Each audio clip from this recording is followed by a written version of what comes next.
Hello. आज की class में आपका स्वागत है। आज हम डिस्कस करने वाले हैं एक बहुत ही कॉमन टॉपिक एनीमिया के बारे में।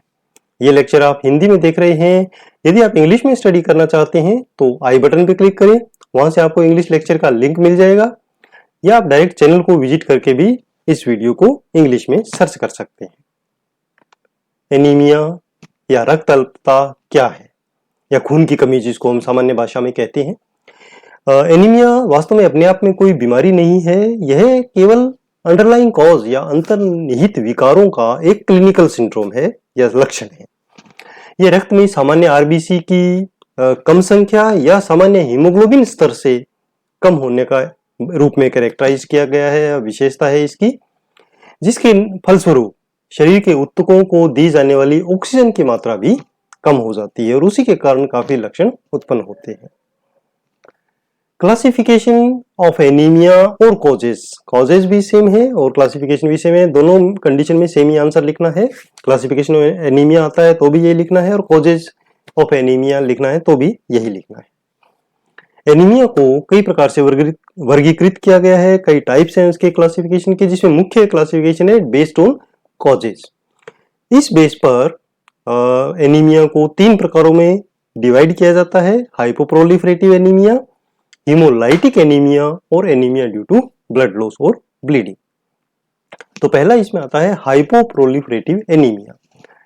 इसके अनुसार हाइपोप्रोलिफरेटिव एनीमिया में जो बोन मैरो है वो पर्याप्त मात्रा में एरिथ्रोसाइट्स का उत्पादन नहीं कर पाती है, और ये एरिथ्रोसाइट का अपर्याप्त उत्पादन कई चीजों के कारण हो सकता है। नंबर 1, बोन मैरो को कोई इंजरी हो जाए, या कुछ दवाएं या कुछ केमिकल्स उनका उसके ऊपर असर हो, या आयरन या विटामिन B12 या फोलिक एसिड या इरिथ्रोपोइटिन आदि जो एजेंट्स हैं उनकी कमी हो। ठीक है ना।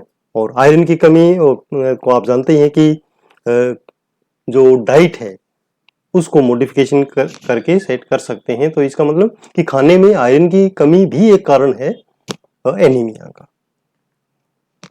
दूसरा टाइप है हीमोलाइटिक एनीमिया। हीमोलाइटिक, लाइसिस का मतलब होता है कोई चीज टूटना या कम होना।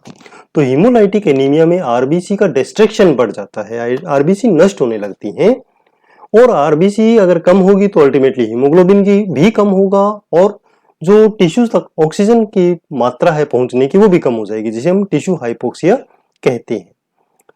हीमोलाइसिस इरिथ्रोसाइट के अंदर ही कोई असामान्यता के कारण भी हो सकता है, जैसे सिकल सेल एनीमिया या ग्लूकोज 6 फॉस्फेट डिहाइड्रोजिनेज की कमी। इसके अलावा प्लाज्मा के अंदर भी कोई प्रॉब्लम हो तो भी हो सकता है हीमोलाइसिस, जैसे इम्यून हीमोलाइटिक एनीमिया, जिसमें ऑटो इम्यूनिटी के कारण भी हीमोलाइसिस हो सकता है, इम्यून रिएक्शंस के कारण, या सर्कुलेशन के दौरान आरबीसी को कोई डायरेक्ट ट्रॉमा हो, उसमें भी हीमोलाइसिस हो सकता है। इसके अलावा जो तीसरा प्रकार है वो है एनीमिया ड्यू टू ब्लीडिंग। इस प्रकार के एनीमिया में किसी भी कारण से यदि बहुत ज्यादा ब्लीडिंग हो रही है तो एनीमिया हो जाता है, जिसमें मुख्य रूप से आते हैं कि जीआईटी का कोई ब्लीडिंग हो, जैसे हम ले सकते हैं अल्सर में हो सकता है ऐसा, पाइल्स में हो सकता है, आंतों का परजीवी संक्रमण जैसे वर्म इन्फेस्टेशन हो, पेट में कीड़े हों तो भी वो ब्लड सक कर लेते हैं तो भी कमी हो सकती है। इसके अलावा एपिस्टेसिस यानी नाक से खून बहना, कोई दुर्घटना या एक्सीडेंट होना, और स्पेशली फीमेल्स के लिए जेनाइटो यूरिनरी ट्रैक्ट से ब्लीडिंग होना, जैसे मिनोरेजिया में होता है एक्सेसिव ब्लीडिंग होना। तो ये सारे कारण होते हैं एनीमिया, ब्लीडिंग के कारण होने वाले एनीमिया के। दूसरा एक क्लासिफिकेशन है हीमोग्लोबिन के लेवल के आधार पर। हीमोग्लोबिन, नॉर्मल जो हीमोग्लोबिन होता है वो 14 से 18 ग्राम पर डेसीलीटर पुरुषों के लिए और 12 से 16 ग्राम पर डेसीलीटर महिलाओं के लिए माना जाता है। इससे कम होगा तो एनीमिया होगा, और उसको हम क्लासिफाई कर सकते हैं माइल्ड, मॉडरेट और सीवियर, हल्का, मध्यम और गंभीर एनीमिया के रूप में। तो हल्का एनीमिया या माइल्ड एनीमिया क्या होगा कि जब हीमोग्लोबिन का स्तर 10 ग्राम तक हो जाए, यानी 10 से 12 महिलाओं के लिए और 10 से 14 पुरुषों के लिए, तो माइल्ड एनीमिया है। मॉडरेट एनीमिया होगा जब हीमोग्लोबिन लेवल 8 से लेकर 9.9 तक पर ग्राम पर डेसीलीटर और गंभीर एनीमिया या सीवियर एनीमिया होगा जब हीमोग्लोबिन का लेवल 7.9 ग्राम पर 100 ml ऑफ ब्लड या उससे कम हो जाए तो सीवियर एनीमिया होगा। क्या लक्षण उत्पन्न हो सकते हैं एनीमिया के, कैसे पता लगता है? वैसे तो हल्के या जो मध्यम वाले जो एनीमिया हैं, माइल्ड और मॉडरेट, उनमें ज्यादातर एसिम्टोमेटिक होता है रोगी।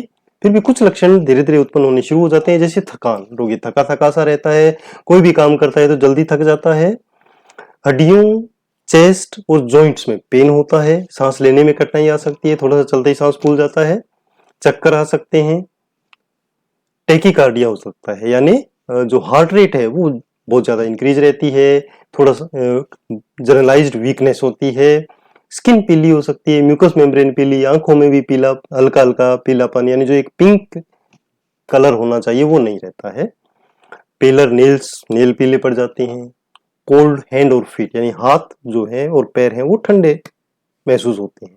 तो ये सब लक्षण उत्पन्न हो सकते हैं एनीमिया के। डायग्नोस्टिक इन्वेस्टिगेशन क्या होंगे? हिस्ट्री टेकिंग तो मेन है ही, हिस्ट्री टेकिंग और फिजिकल एग्जामिनेशन के द्वारा हम सबसे पहले चेक करेंगे, अगर वो लक्षण दिखाई दे रहे हैं हमें एनीमिया के तो मतलब कि एनीमिया होने के चांस है। उसके बाद हम डायग्नोस्टिक इन्वेस्टिगेशंस करवाएंगे, ब्लड इन्वेस्टिगेशन मेन है, जिसे हम उसका लेवल कंफर्म कर सकें, उसको क्लासिफाई कर सकें। उसके लिए कंप्लीट ब्लड काउंट करवाया जाता है, हीमोग्लोबिन, रेटिकुलोसाइट काउंट करवा सकते हैं, बोन मैरो इन्वेस्टिगेशन करवा सकते हैं, इसके साथ सीरम आयरन लेवल और आयरन बाइंडिंग कैपेसिटी ये भी चेक करवा सकते हैं, विटामिन B12 का लेवल ब्लड में, फोलिक एसिड लेवल ये चेक करवा सकते हैं, और स्टूल एग्जामिनेशन करवा सकते हैं। ओकल्ट ब्लड तो नहीं आ रहा कि ऐसा ब्लड जो वैसे स्टूल में दिखाई नहीं देता हो बट थोड़ा थोड़ा ब्लीडिंग हो रही हो, या ओवर सिस्ट के लिए, ताकि वर्म इन्फेस्टेशन का पता भी लग सके। तो अंडरलाइंग कॉज को कंफर्म करने के लिए हम अलग अलग इन्वेस्टिगेशन इसमें करवाते हैं। इलाज क्या होगा? एनीमिया का जो मैनेजमेंट है वो उसका अंडरलाइंग कॉज पर डिपेंड करता है। आयरन की कमी से होने वाले एनीमिया के लिए आयरन टैबलेट्स दी जा सकती हैं, जैसे फेरस सल्फेट, फेरस ग्लूकोनेट या फेरस फ्यूमेरेट। इसके लिक्विड्स भी आते हैं, वो दिए जा सकते हैं। और जिन परिस्थितियों में ओरल आयरन जो मुंह से देने वाली जो मेडिसिन हैं वो अगर प्रॉपर एब्जॉर्ब नहीं होती हैं तो आईवी या आईएम इंजेक्शन भी आवश्यकता अनुसार प्रेस्क्राइब किए जा सकते हैं। इसके अलावा डाइट का इसमें बहुत महत्वपूर्ण रोल होता है। अगर डाइट मॉडिफिकेशन की जाए, आयरन युक्त खाना दिया जाए जैसे ग्रीन लीफी वेजिटेबल्स और फ्रूट्स, तो एनीमिया के स्तर को हम कम कर सकते हैं। एप्लास्टिक एनीमिया यदि है तो उसमें इम्यूनोसप्रेसिव थेरेपी जैसे एंटी थाइमोसाइट ग्लोबुलिन या साइक्लोस्पोरिन ये दिए जा सकते हैं। बोन मैरो ट्रांसप्लांट और peripheral blood stem cell transplant ये भी एप्लास्टिक एनीमिया के लिए प्रोसीजर्स किए जा सकते हैं। इसके अलावा आहार में खाने में फोलिक एसिड की मात्रा बढ़ाकर या फोलिक एसिड टैबलेट्स देकर 1 मिलीग्राम पर डे, उससे फोलेट की कमी को दूर किया जा सकता है। इसी प्रकार यदि एनीमिया विटामिन B12 की कमी से है तो विटामिन B12 के इंजेक्शन दे सकते हैं। नॉर्मली ये विटामिन B12 का इंजेक्शन महीने में एक बार दिया जाता है आईएम। इसके अलावा यदि सिकल सेल एनीमिया के कारण है, ठीक है ना, तो peripheral blood stem cell transplant से उसको ट्रीट किया जा सकता है तो एनीमिया ठीक हो जाएगा। और यदि वर्म इन्फेस्टेशन के कारण एनीमिया है तो वर्म्स को नष्ट करने के लिए कृमिनाशक दवाएं दी जा सकती हैं। तो यहां पर समझने वाली बात यह है कि जो एनीमिया है वो केवल आयरन की कमी से नहीं होता।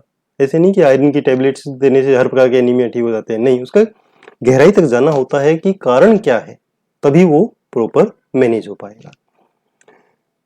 इसी प्रकार एनीमिया के कारणों की पहचान करना, जैसे ब्लीडिंग अगर कोई हो रही है तो ब्लीडिंग जो हुई है वो भी किस कारण से है उसका इलाज किया जा सकता है। जैसे यदि अल्सर के कारण ब्लीडिंग होकर एनीमिया हुआ है तो अल्सर का ट्रीटमेंट किया जाएगा, पाइल्स के कारण हुआ है तो पाइल्स का ट्रीटमेंट किया जाएगा। और यदि हमें कंफर्म हो गया है कि वैसे कोई प्रॉब्लम नहीं है, एक्सीडेंट से हुआ है ब्लीडिंग और उससे एनीमिया हुआ है, तो सिंपल ब्लड ट्रांसफ्यूजन कर सकते हैं। और सीवियर केसेस में, अन्य केसेस में भी हम ब्लड ट्रांसफ्यूजन कर सकते हैं हीमोग्लोबिन के लेवल को बढ़ाने के लिए। नर्सिंग मैनेजमेंट क्या होगा? सबसे पहले health history, diet history, physical examination, इनके द्वारा प्रॉपर असेसमेंट करेंगे और नर्सिंग केयर प्लान तैयार करेंगे। इसी प्रकार जो भी गतिविधियां हैं रोगी की उसको प्राथमिकता के आधार पर सेट करेंगे कि गतिविधि करे, फिर आराम करे और उसके बीच संतुलन बिठाए, ताकि एक्सेसिव जो थकान है रोगी को वो ना हो। इसके अलावा जो क्रोनिक एनीमिया वाले रोगी हैं उनमें कुछ शारीरिक गतिविधियों को बढ़ावा भी देना है, ताकि उनमें जो निष्क्रियता के कारण या इनएक्टिविटी के कारण होने वाली जो जनरल वीकनेस है उसको रोका जा सके। इसके अलावा आहार शिक्षण यानी जो डाइट एजुकेशन है वो बहुत महत्वपूर्ण है। न केवल रोगी, उसके परिवार, जो भी रिश्तेदार हैं, सबको बिठाकर डाइट मॉडिफिकेशन के बारे में बताया जाना चाहिए, क्योंकि उसका महत्वपूर्ण रोल होता है एनीमिया को सही करने के लिए। और भोजन तैयार करते समय जो कल्चरल एस्पेक्ट्स हैं उनको भी इसमें शामिल करना चाहिए कि किस प्रकार के वो खाना अपनी कल्चर के कारण पसंद करते हैं, किस प्रकार का नहीं करते हैं, वेज हैं, नॉन वेज हैं, तो वो सब उसके हेल्थ एजुकेशन में हम शामिल करेंगे। इसके अलावा नर्स को रोगी को ये भी बताना होता है कि जो शराब है उसका अत्यधिक सेवन भी एनीमिया को बढ़ावा दे सकता है, क्योंकि वो महत्वपूर्ण तत्वों को एब्जॉर्ब होने से रोकती है। तो रोगी को समझाएं कि या तो शराब के सेवन से परहेज करे या सीमित रखें। रोगी और उसके रिश्तेदारों को यह भी बताना है या हेल्थ एजुकेशन देनी है कि सभी प्रकार के जो एनीमिया है वो आयरन की कमी से ही नहीं होते हैं, ताकि हम आयरन टेबलेट के अंधाधुंध उपयोग को रोक सकें। कि जैसे एनीमिया लगे बिना डॉक्टर से सलाह लिए आयरन टेबलेट ले लो, नहीं, उसका यदि कारण आयरन की कमी है तो ही वो पूरा करेगा, अदरवाइज अदर दूसरे प्रकार के एनीमिया है तो वो उससे ठीक नहीं होने वाले हैं। तो किसी प्रकार की प्रॉब्लम है, एनीमिया है, प्रॉपर तरीके से इन्वेस्टिगेशन करवाकर डॉक्टर की सलाह के अनुसार ही मेडिसिन ली जानी चाहिए। ये हम सबको हेल्थ एजुकेशन देंगे। यदि एक्यूट ब्लीडिंग के कारण, हीमोलाइसिस के कारण रक्त में टिश्यू परफ्यूजन प्रॉपर नहीं है, क्योंकि अगर ब्लीडिंग हो गई है तो ब्लड वॉल्यूम कम हो जाता है, ब्लड वॉल्यूम कम होने से टिश्यू परफ्यूजन ही पूरा नहीं हो पाता है, तो उसके लिए आईवी फ्लूइड शुरू किए जा सकते हैं, प्लाज्मा एक्सपेंडर्स भी दिए जा सकते हैं। डॉक्टर के आदेश अनुसार उनको हम प्रिपेयर करेंगे और आईवी लाइन के थ्रू एडमिनिस्टर करेंगे। इसी प्रकार यदि सीवियर एनीमिया है तो चिकित्सक द्वारा निर्धारित किए जाने पर ऑक्सीजन इनहेलेशन को हम तैयार करेंगे, क्योंकि इसमें ऑक्सीजन इनहेलेशन काफी हेल्प करता है।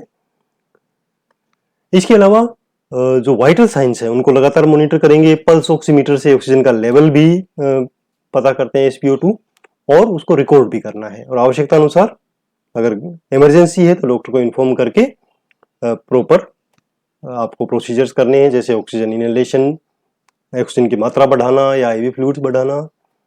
डिस्चार्ज प्लानिंग के दौरान रोगी को जो ड्रग थेरेपी दी जा रही है, डाइट मॉडिफिकेशन और फॉलोअप, इनके लिए हेल्थ एजुकेशन देना बहुत जरूरी है। धन्यवाद स्टूडेंट्स। ऐसे ही उपयोगी वीडियोस देखने के लिए आप चैनल को सब्सक्राइब कर सकते हैं, फेसबुक पेज लाइक कर सकते हैं, और अपने नोट्स बनाने के लिए mynursingstudents.blogspot.com पर विजिट करें और वहां पर जो सर्च बॉक्स है उसमें एनीमिया डाल के एंटर करें तो आपको एनीमिया से संबंधित टॉपिक मिल जाएगा। और अन्य यदि आप टॉपिक भी सर्च करना चाहते हैं तो वहां से आपको इजीली मिल जाएंगे, अपना नोट्स बना सकते हैं।